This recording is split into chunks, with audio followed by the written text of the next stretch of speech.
to the Lake Forest Podcast, a podcast about the lovely city of Lake Forest, featuring topics like local news, sports, music, people, and food. My name is Pete, and we have a special guest today, the Shark Guy. Who's the Shark Guy? We're going to find out. The show is sponsored by Shark Guy Beach Fishing. They're the premier South Florida beach fishing experience on Longboat Key, Florida. Their world-renowned captains not only put you on the fish, but they'll help you and your family make a memory of a lifetime. Check them out on Facebook or at sharkguybeachfishing.com to schedule an outing. Shark Guy is that guy for your next charter. We'd also like to say we're thankful for our Patreon supporters, Reverend Luke Beck from the Church of the Holy Spirit, Matt A., Elizabeth B., Costa, Lance, Otto, RDM, and the Brat Stop Breakfast Group in Kenosha. How you doing, neighbors to the north? Okay, so Shark Guy, who are you, Mr. Guy? Well, actually, normally, I think you say, it's nice weather outside, but you know where it's nicer? Right? Florida.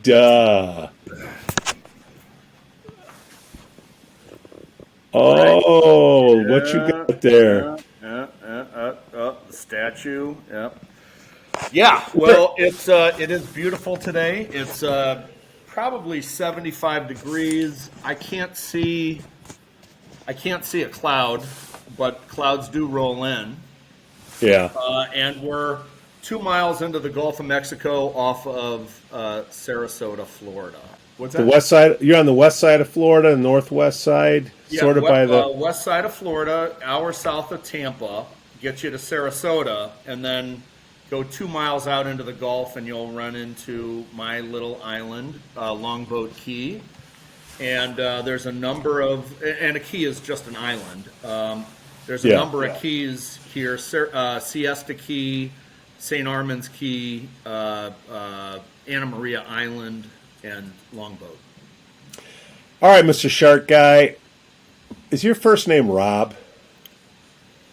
Well, not on any of my published materials. But those that truly understand the innards of Shark Guy would know that, yes, there's a person named Rob at the root.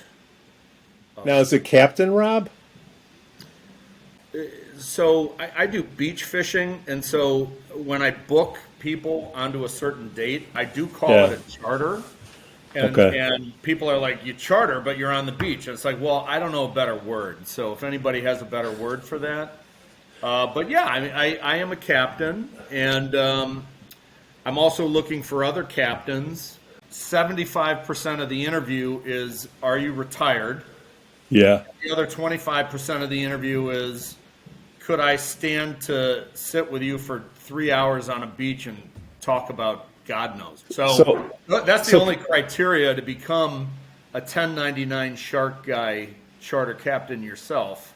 You got to come down into paradise, and you got to be retired, and you got to be able to communicate with people. So, Rob, how do you do beach fishing? You get your guy. You go out on the beach. You gotta put your bait on there. I'm a city guy. I don't. Yeah. Maybe Lincoln Park. Maybe smelt. Smelt is all that I know. Yeah. But you get a little bait. You get a big hook, and you cast out. Like, where do those sharks come in? That. And then when you catch the shark, you got to not get your fingers bitten off. That ever happened to you? Well, look at that. Oh. That is from a line is ripping out. 100-pound braided line is ripping out because I've got a black tip shark on the end. Yeah. And I check the test at the same time that he pulls the line out, and I get a carved. And look at that. That's a nice chunk. Yeah, that's like it's like a slice of pie. Or I could show you that or this, but that's from the drum circle. I drum on Sunday because it's spiritual. But we'll get back to that. So shark fishing, I have a 15-foot surf caster, and you want a pole that long so that you can throw bait out as far as you can. The bait that I use is mullet. Like I'm going to give you some secrets here that most captains would not even dare of because they would lose all their business. So I cut up mullet, which is a bottom feeder herbivore, actually. So eats plants. You cut those up. They're very oily. They're very bloody, which is what sharks love.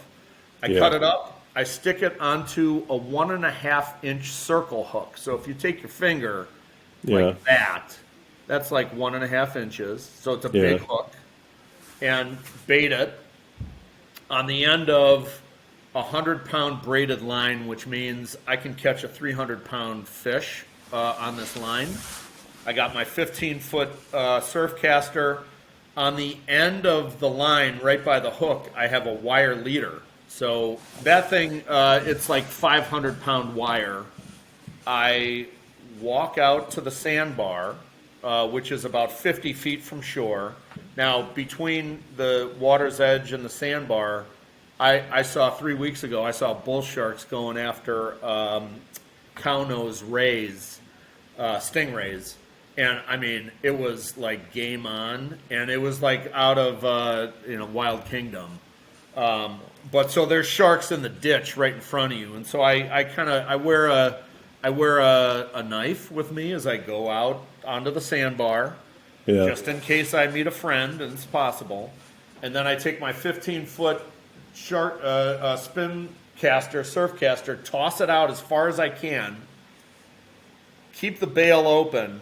I walk back to the beach where I have a fishing wagon literally anchored down into the sand, because when these sharks hit, they hit with such force, literally, they'll pick up the wagon and bring it out to sea, or they'll take my Penn Reel 10.5, which is like the biggest, baddest salt reel that Penn makes, and they'll take that out to sea. And I've gone running after my rod and reel set a couple times, because these things, they're beasts. Now, how'd you get started in shark fishing?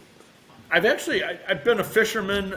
I used to fish the waterworks in Lake Forest back in high school, and all the 85 bears, Mike Hartenstein would go down there. Wait, what is this? I've only been here 3-4 years. So what is this water? What?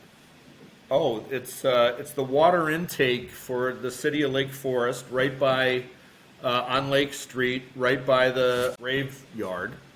Got it. And there's a gate, an iron gate that goes down, and there's a code to the gate. Well, when I went to high school 30 years ago, there was never a gate there, so I used to go down there all the time with cut up smelt, throw the line in, sit down. I had a rod holder. I'd read the paper, and I would end up catching like brown trout when boats were coming in catching nothing. I was catching fish.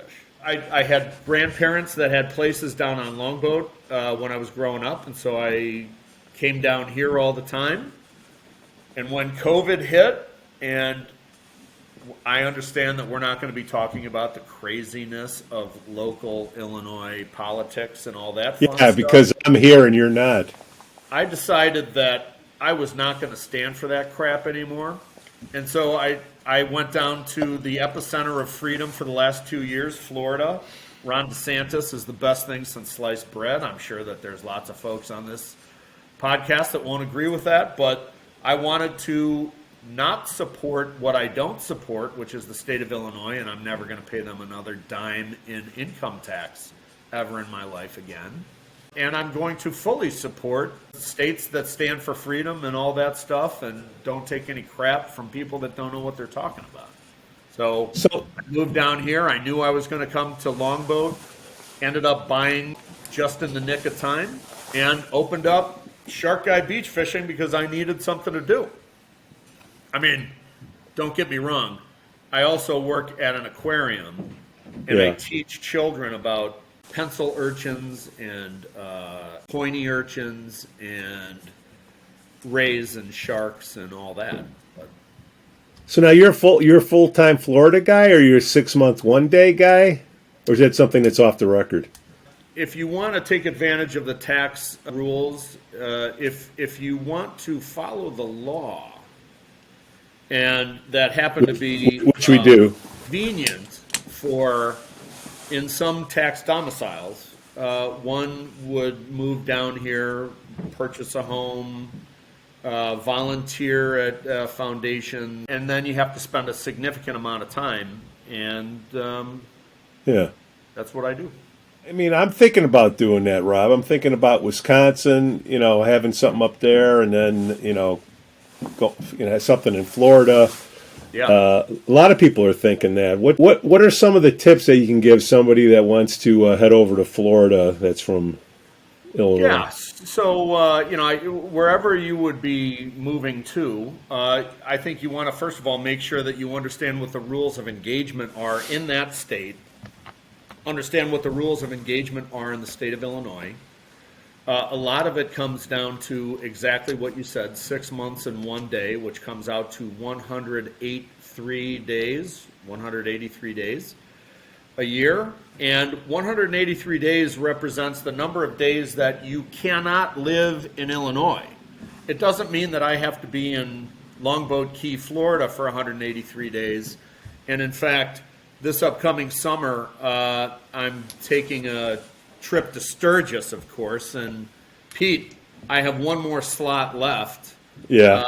I have housing. I have all that. So anybody interested in a bucket list item from Mr. Freedom. So when I go to Sturgis, that counts against the 183 days. Or if I travel to Europe for something, that counts against the 183 days. So it's not that you have to be in a certain location for 183. You have to be out of Illinois for 183. And then you keep meticulous notes. I keep all receipts of everything that I transact out in Florida, grocery receipts, when I go to the bait store.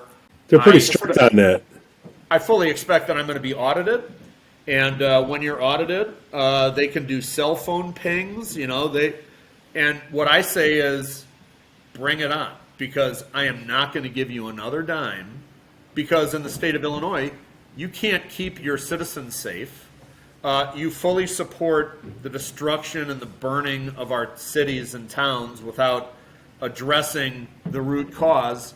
And you know what? Enough is enough. I have a friend over right now from Charleston, South Carolina. He moved from Lake Bluff, right around the corner from me, to Charleston because guess what?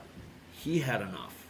And I know another guy, I was in the Indian Guides. I am in the Indian Guides. And he left the Indian Guides, a leader in India, and moved to Nashville. Why? Because he had enough of this crap.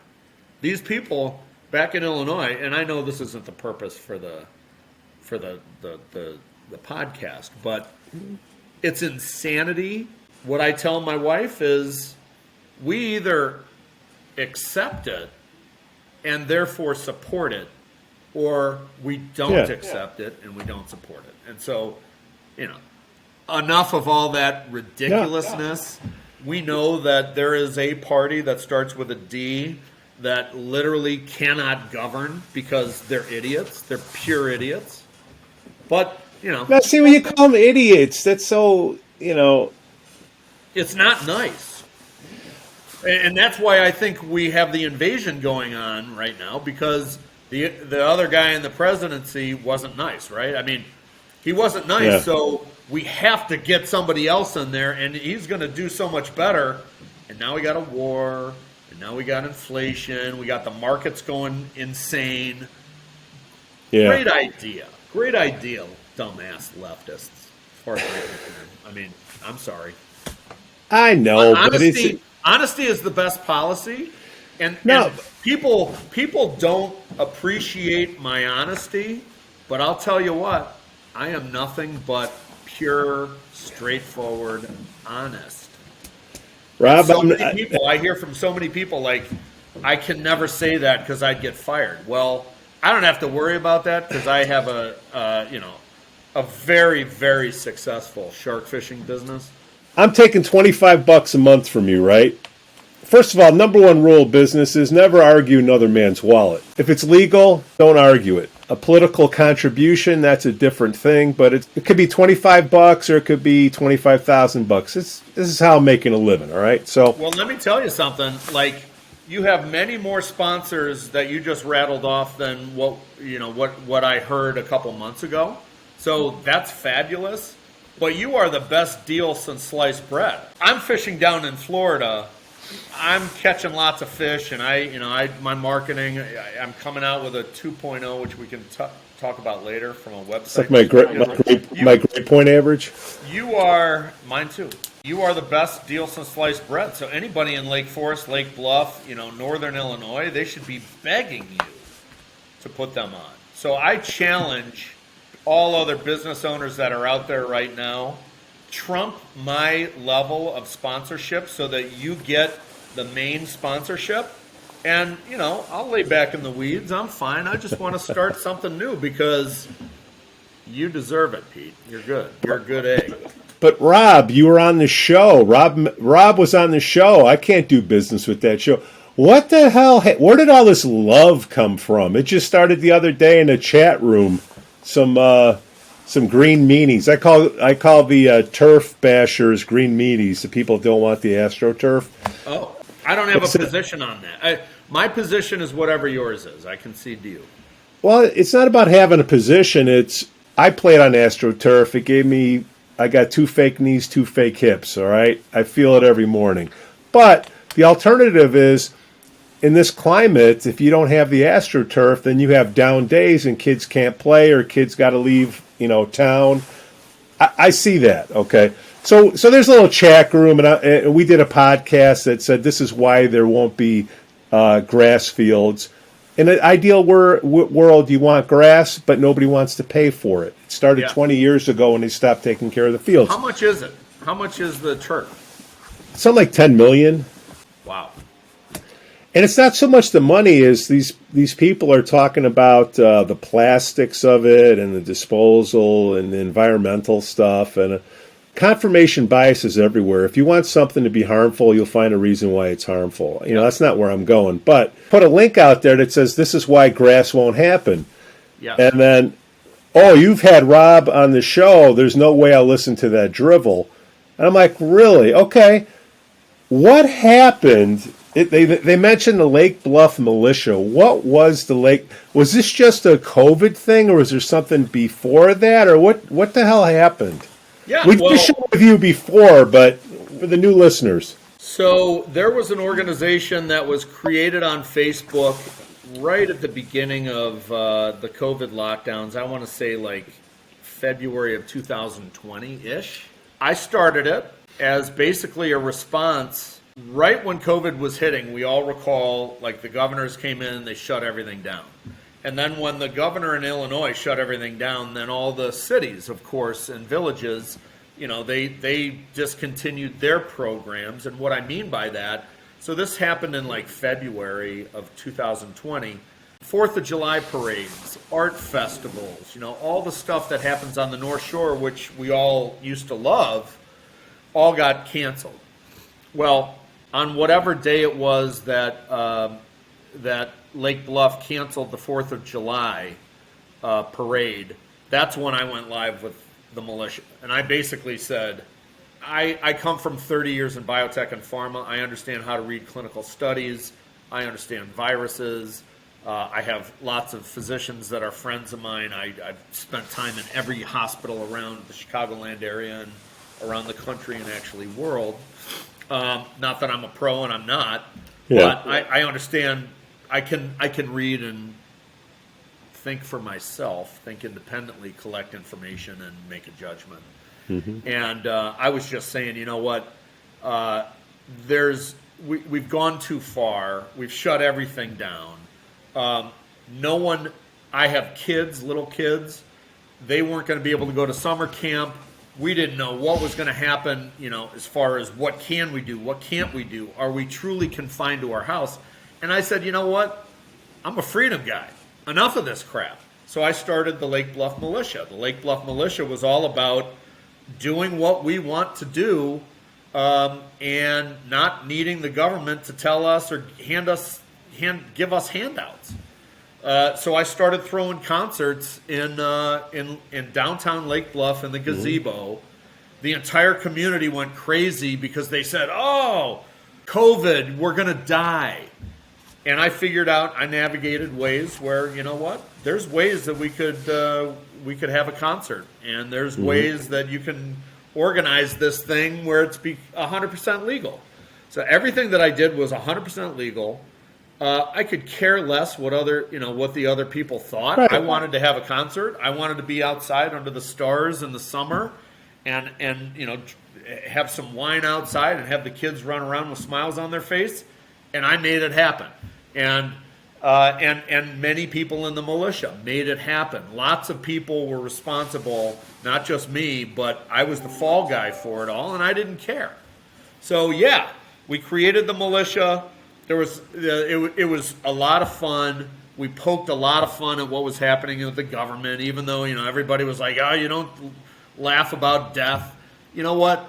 You do you. I'm going to do me. If you don't want to laugh about death, that's fine. I'm going to mock it, and I'm going to, I'm going to throw concerts. And if I end up on a gurney, well, guess what? I did it living instead of, being in my cave afraid, curled up like a ball like half of the people in the world. I just don't subscribe to it. And I do something about it. And of course, you're a button pusher. You got to say that. Come on. What? You push buttons. You push buttons. Come on. Just on us. The computer, just us two guys. With my finger problem, it's hard. Look at that. So were you loved before COVID? Like, was this love fest existing for you before COVID, or it just happened February 2020? That's what I'm just trying to understand. From a professional perspective, there was a great deal of time that I was responsible for external communications and relations with all different kinds of groups and all different kinds of people. And my genetics somehow coming from Europe and Scandinavia have a core competency in awareness creation. What the hell is that? Did you just make that up? Yeah. Look, I get the Democrat-Republican thing, fundamentalism. I get it, and you're entitled to it. That's why we live in America. That's why we're not in Russia. Thank God we're not in Ukraine. And do you think there is anything? I've asked the Northwestern president this. It's really hard to have a common goal now for everybody to gather around. I mean, Pearl Harbor, Man on the Moon, 9/11. We had just what happened in Afghanistan. That's not a big enough deal for the country to come together. What do you think it'll take for everybody to have a common goal? Because if you're in a foxhole, or if it's 4th and 1, it's hard to find an atheist in that foxhole. What needs to happen in America for us to get our act together? And actually, Saul and I are very different levels of optimism, mainly because Saul is an expert in Russian history, which suggests that the world is indeed coming to an end. But Saul, is there any event that could bring us together? What do you think? Well, that's a really interesting question. It would have to be the sort of event where people felt that it was more important to work with each other than to use the crisis as a way to beat up on each other. That would be what it have to be. And you could tell, and we've had many of those in our history. Pearl Harbor obviously being one, but I find it. I don't think it's impossible, but I find it hard to imagine what it would be now. It wasn't a pandemic which would kill. I mean, pandemic kill Republicans and Democrats alike, right? This crisis, in Afghanistan. I mean, Okay, so now you get everybody criticizing the president, but they most want to criticize each other, right? Yeah. And what would it be? I don't know. If there were if we had a major depression, well, you could play the blame game on that. What couldn't you? And there probably is something, and I'm hoping there's going to be, but I can't imagine it. And I'm going to ask you, is there anything that can happen in this country that can bring both sides together on something? Because there's a fine line. What could happen? All right. Yeah. When I spend time in paradise and I have a little time to think about stuff, I love Joe Manchin. I think that Joe Manchin, a friend of mine said, he's not a Democrat, the guy's a patriot. And imagine for a moment, with all the stuff that's going on right now, if we would have passed another $1.9 trillion free money grab bag, imagine where we would be right now. And so I think what Manchin did, he stood up against the entire Democratic Party, and he stood up for what's good for America. Mm-hmm. And I swear to God, if he ran for president and he had somebody, imagine this, crazy thought, Tim Scott as a vice president, I would vote for that ticket in a second. And why? Because they're making decisions based on what's good for America. I'm not saying that the Republicans, I better align with Republican ideals. There's other ideals that I align with. I happen to be a pro-choice person. Like, if the Republicans would remove the plank for abortion, I think that they would stand to make many, many more gains on moderate Democrats than they would lose from hard right Republicans. And so I think that there's a way to do it. The stuff that I go crazy about is the stuff that I believe that one party holds as core elements to their priorities. Fundamentals. They just draw a line. There's nothing. I can't go beyond that line. There's no. It's either this or that. It's binary. Yes.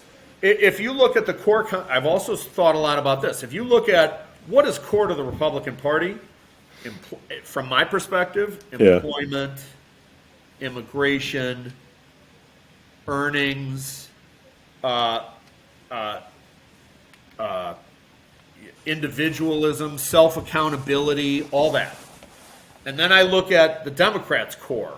And the Democrats' core is, fairness from a social perspective, social justice, open borders, I believe, get as many people in as possible. I also believe that they can't win on their ideas, on their policy. And so things like cancel culture, I think that they stack the deck however they can to achieve the end result, regardless of how they get there.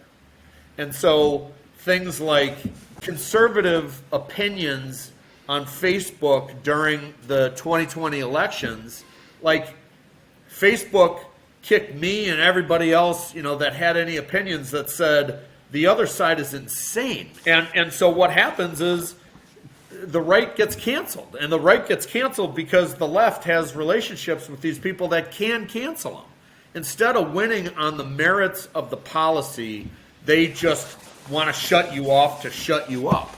I've been around the block too much, and because I am genetically really good at pushing buttons or creating awareness, I do it, and I ain't ever going to stop.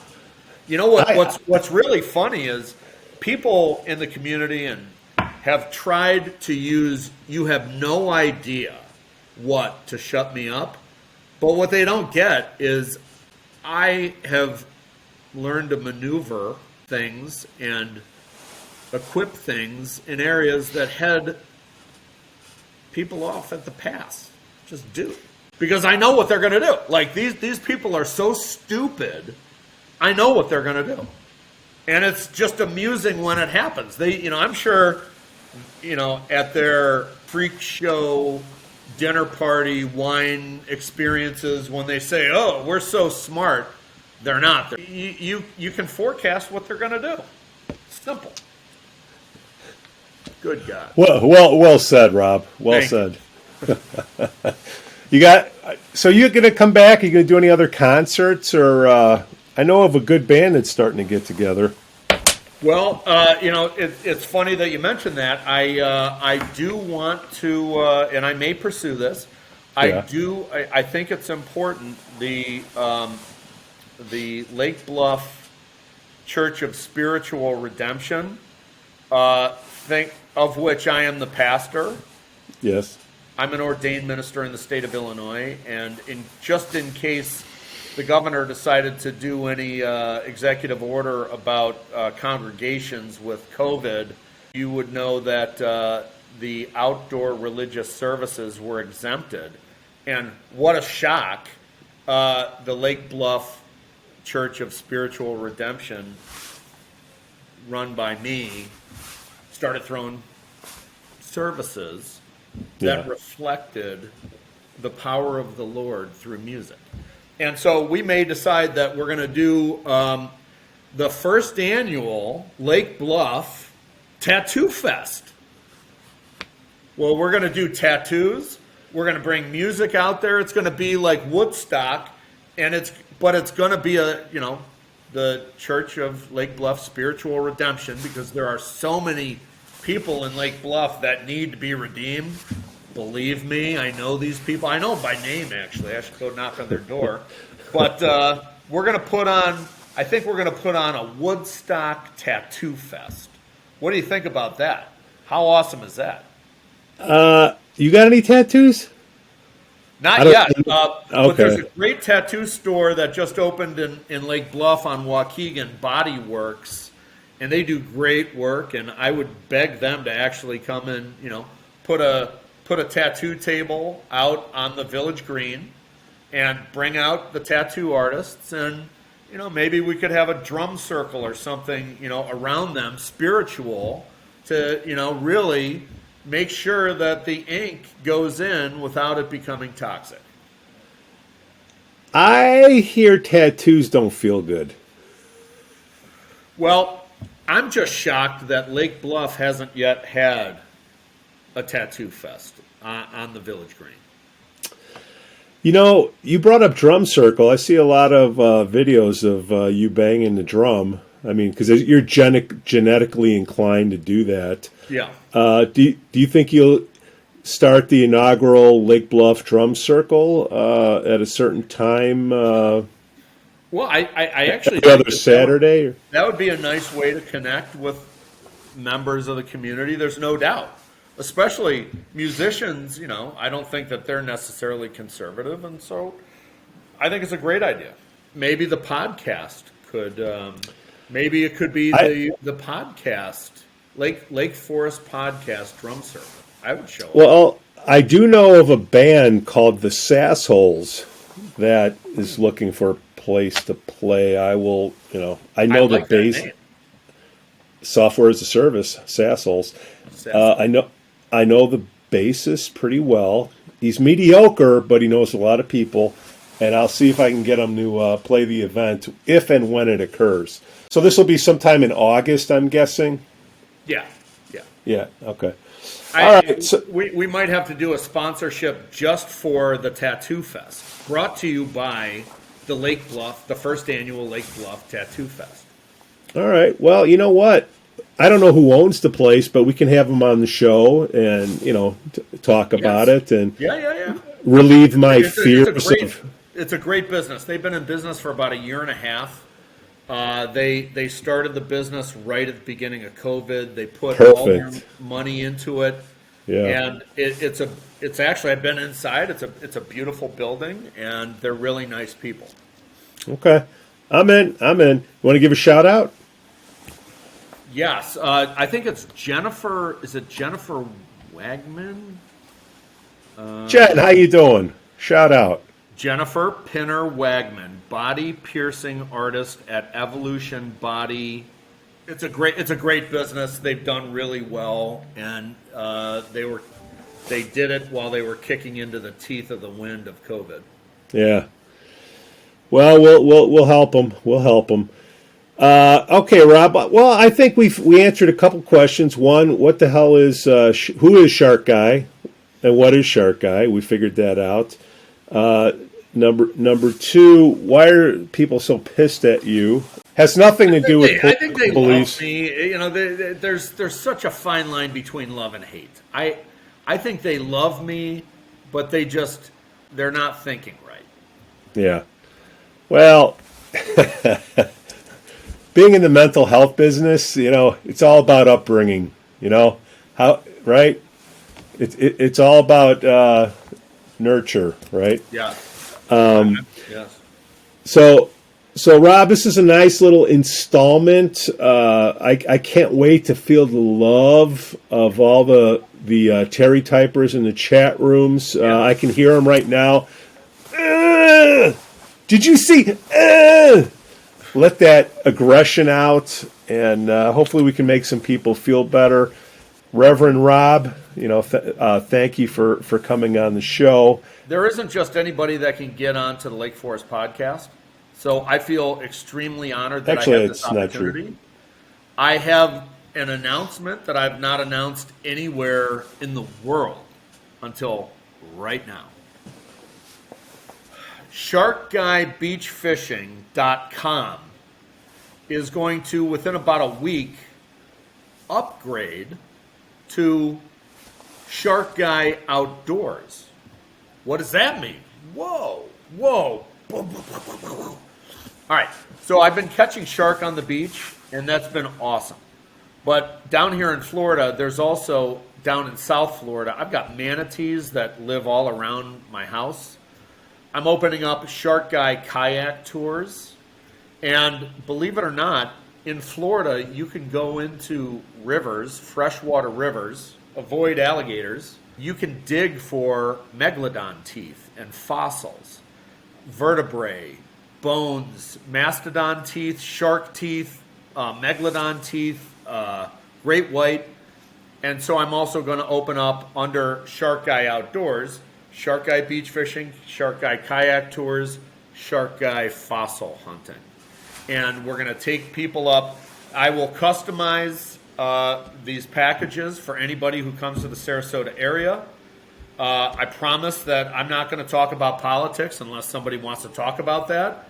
But the point is that I'm all about building a memory, and I want to create a memory for somebody that's never caught a shark off a beach because it's unbelievable, someone that hasn't ever gone into a kayak and navigated between manatee and stingrays and other crabs and jellyfish and beautiful animals in the bay and fossil hunting. So you heard it here first. You heard it here first. By the way, that's $25 for each brand. Well, so Shark Guy Outdoors is also going to become a Patreon. So it's going to be the Shark Guy Beach Fishing, but we're going to, and again, for folks that have businesses in Lake Forest and Northern Illinois, Lake Bluff, all you got to do is pay more than me to become the premier sponsor, and my stuff gets de-emphasized. And so I just challenge you. Look at the quality of the podcast, and this is how the podcast continues. This is how we continue the podcast. Can I accept an ad that says Rob sucks? Yeah. Oh yeah. Okay. Boom. Or Rob, aka Shark Guy, aka Minister, aka Militia. Yeah. All that. Okay, got it. All right, Rob. He sucks. Hey man, it's a free. George Washington fought for your right to do whatever you want. And people either choose to accept that or they want somebody else to make all their decisions for them. If you want all the decisions made for you, someone will make those. That's fine. But you know what? Don't tell me what to do. Just don't. It's a waste of time. Rob, what's the best way for our loyal listeners that are growing by the second to learn more about Shark Guy?